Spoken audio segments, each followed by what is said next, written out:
Hello ladies and gents, we're back for more Kubera, picking up with the most recent chapter. And I mean, it's probably going to be fucking wild. I mean, yeah, last week's chapter probably got us all tweaking a little bit with Yuta coming back. And he really doesn't look okay. Like, oh sweet mother of God, he's covered in blacks, like, oh God. Yeah. I'm sure it'll be fine. It's not going to be fine. It's not going to be fine, is it? It really won't. Right, well, let's jump right into it, shall we? And what's with this hair color? No wonder I don't really have an appetite. Who talked you into choosing this stuff? Oh, interesting. Okay. See, the weirdest thing... Yuta's got a deeper voice than Ran. What, a lower voice? That doesn't make sense. Ain't no fucking way that that's true. There is no fucking way that that is... There's no way that's the case.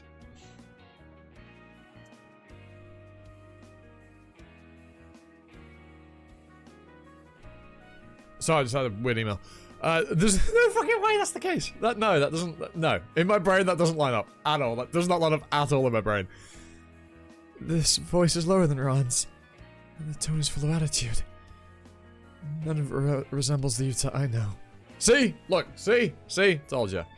And yet, I knew it was him. There's a faint bit of greenery in his eyes, which is a bit worrisome. Even before I turned around. Oh God, look at him. Yuta?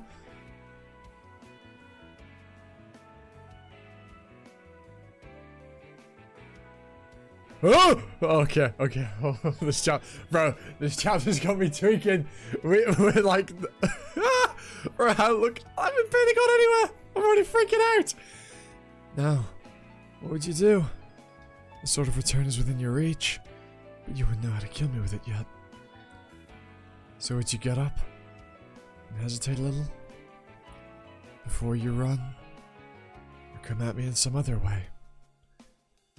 Either I end up killing the weak you, or the strong you ends up killing me. It's all pointless if our fate lies at Vishnu's mercy regardless. That's fucking disturbing. Then I might as well end it now before it causes us more pain. Yuta? Are you still Yuta? It's you, isn't it? You didn't die and come back, right? The gods of the previous universe were swinging out of the cracks, and then I saw the sort of return on the other side, but you weren't there. I was so scared you might be dead. Anyway, you remember me, so it has to be you, right? Yuta? You sound a little awkward, but I don't care. I mean, you're older than me anyway, and the time you must have endured is beyond what I can fathom. But what's all this with all this blood? Is it from fighting those gods in the previous universe? Wait, did they even know about yanking your eyes out? The big ones gave you a hard time, didn't they? I mean, those were really strong. Oh, that's so sweet. Kubera One Last Guard, Season 3, Episode 414, Finale 16. Now we have this nice little moment amidst all of that depression. And I imagine it's not going to last very long. Did they give me a hard time? I don't know. I was so far gone even before those losers from the previous universe showed up that I don't even remember how I fought them. Even when a large passage opened up leading to the God Realm, I just stood there and watched. One of the losers got through, but I didn't care. The 5 Zen gods could easily handle it. And suddenly, other passages started opening up, one after another, as if they were laughing in my face. No matter how long I endured, the time beyond each new passage refused to move forward, as if daring me to take the bait. It was always around the same point, just before Ananta's body. And he could hear Lee's, that's...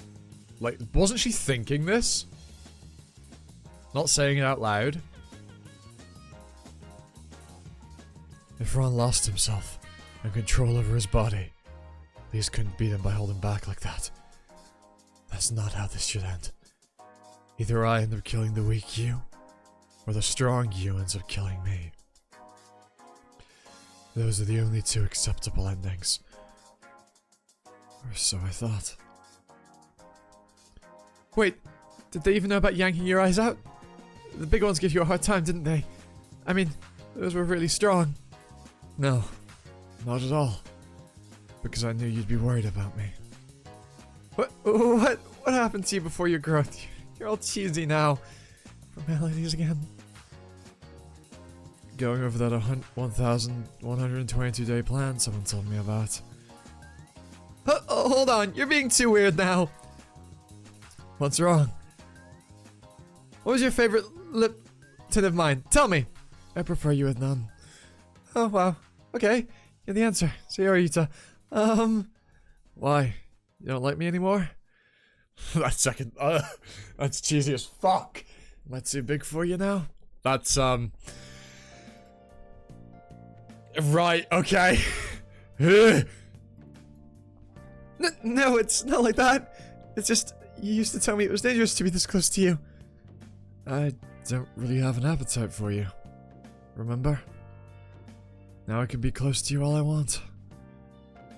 For Taraka's attractive prey is so unpowerful, you're weak enough for us to take down. You used to be as irresistible in that sense. Not anymore. I mean, you still look delicious, but not enough to make me lose it. So then maybe now I'm too strong for you to eat? Because of Ananta's power? Well, that's cute. But no, you're wrong. It's the opposite of that. Your current power is holding back your potential. The mightily is who overcomes me doesn't use that kind of power. She held the Sword of Return with a bracelet and cast magic. So if you wish to take it back, pick up that sword. That'll bring back the future where you become more powerful than me. But remember, you only get one more shot at this. Once you pick it up, your current power will leave you and never come back. I don't get it. Isn't it better for you that I stay this way? If I do as you say, we could no longer be this close to each other, and I might even become a threat to you. So why? Because if I had to choose, I'd rather have the strong you kill me. Please! Please! Ron? You okay? I'm so sorry. I barely managed to snap out of it just now. Look, I never meant to attack you. That wasn't me, I swear. And all that talk to make you summon the Sword of Return? Oh, yeah, I know it wasn't you. And, as for the Sword of Return, I guess it doesn't really matter now that... Huh? What's wrong? You hurt? Let me see. I'll use my regeneration magic. I should have told you sooner about what was happening with me, but, I didn't want you to think I was losing it, so I only told Kalavinka and got us in this mess. So what? I don't think my head's all that clear either. There was a time when I blocked out all that I wanted to forget, and now I'm even seeing things. But the Sword of Return is here. Right in front of me. Why do we think Yuta's avoiding Ron for some reason? I'd like to believe it wasn't just in my head. But remember, you only get one more shot at this. Once you pick it up, your current power will leave you and never come back. Ah, wait. So you really summoned that sword? Yeah, it happened. Then why aren't you taking it? It'll come to me whenever I call for it, so I don't really need to carry it around. Good point.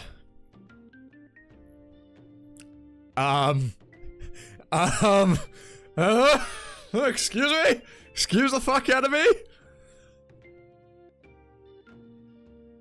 So it wasn't me, but the Sword of Return that you were after? But none of you can wield it. So tell me, who's giving you the orders? My mother couldn't have graced you with her presence when she can't even carry herself. Okay, Yuta.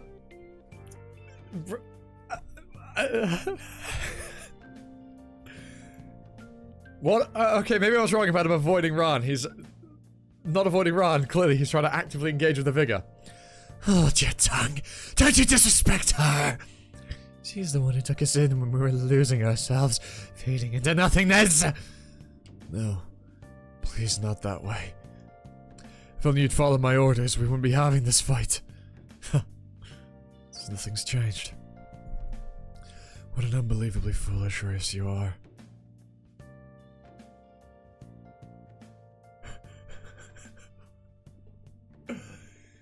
Can't you read the room for once?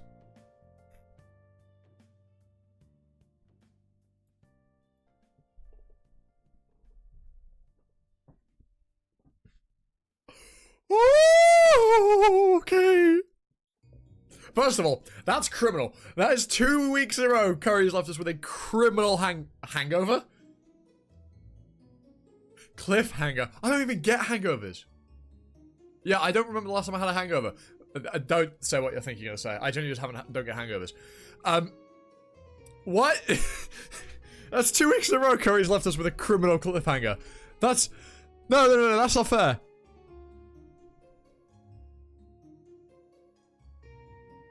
Oh, Utah? You good, bro?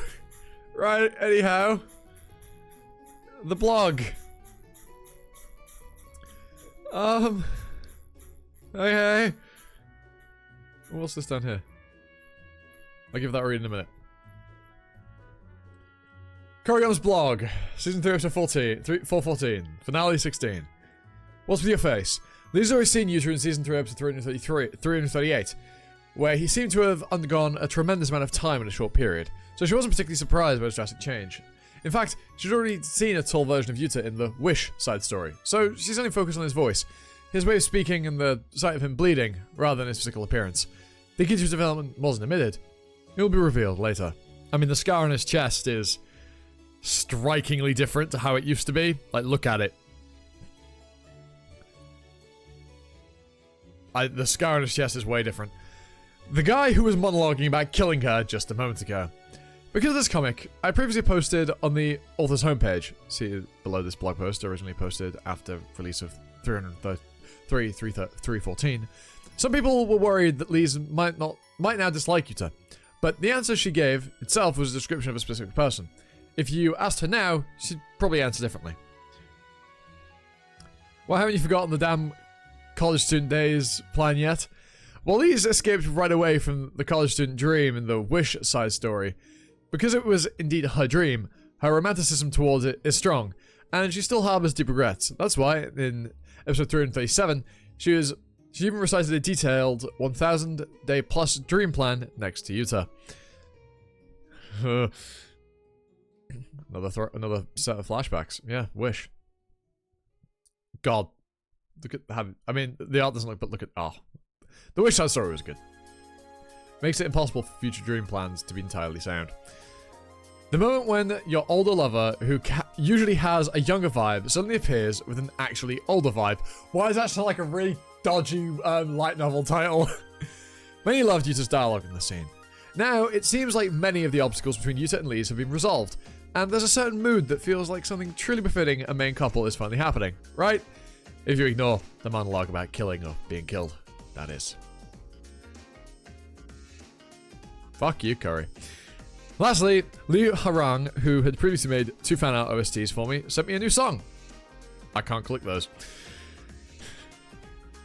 This is the ending song for the enemy chapter she promised when she sent me the second OST. What the hell? The top is the version with vocals, and the bottom is the version without vocals. Just background music. They said they added English lyrics in case foreigners were watching. The song starts off calmly, but the emotional impact in the second half is just wonderful, TT. If the final episode of Chapter 10 had been like this, I'd have considered using it as the background music for the webtoon. Actually, I received this a few days ago and was thinking about posting it separately like the previous 2 songs. But since the review posts are the most popular on my blog, I wanted as many people as possible to hear it. So I decided to include it here. It also happens to be in the episode where Yuta appears. Thank you, Lee Harang, for taking the time to prepare and create such a wonderful song. Based? Author's homepage. Lee's Yuta Forkoma. Back when they were still on good terms with the Yaksha clan. I want somebody who's about the same height as me, but a little slimmer. Someone I can hold tightly in my arms. That's me, right? But I'm only in 3rd stage. What if I develop even further? They're both really fucking tall. Hold on, 174? How tall? Hold on. I'm gonna... How tall is Callie? 174. I don't know centimeters. I'm English, right? I'm British. We use feet for measurements. Feet and inches for heights. It's weird. Shut up. The English do things in their own way. Centimeters to feet and inches. So she's 174. Don't ask why, I'm curious. She's 5'7".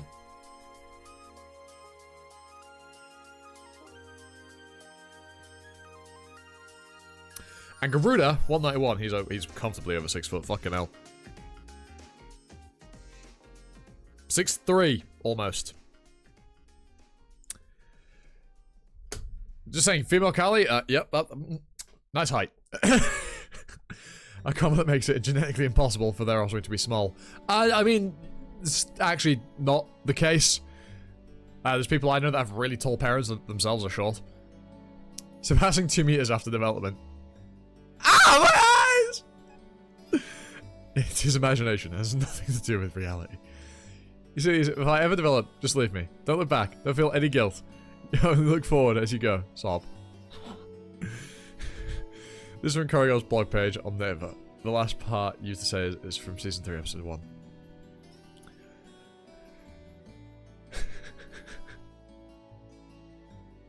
Well, that was a total shift. I hope you all enjoyed. Leave a like, comment, sub, notification bell, usual YouTube stuff. You know how it be. Try out 1,000 subs by June this year, so if you can do us all the video, that would be greatly appreciated.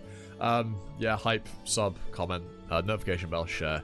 All that good stuff. Patrons and channel members get the latest videos, with patrons get the unfiltered stuff, slightly early because I don't have to edit or render and make a thumbnail and stuff like that. But yeah, with all that out of the way, I'm an Aussie, you've been you. And it's time for another video. That's a tar for now.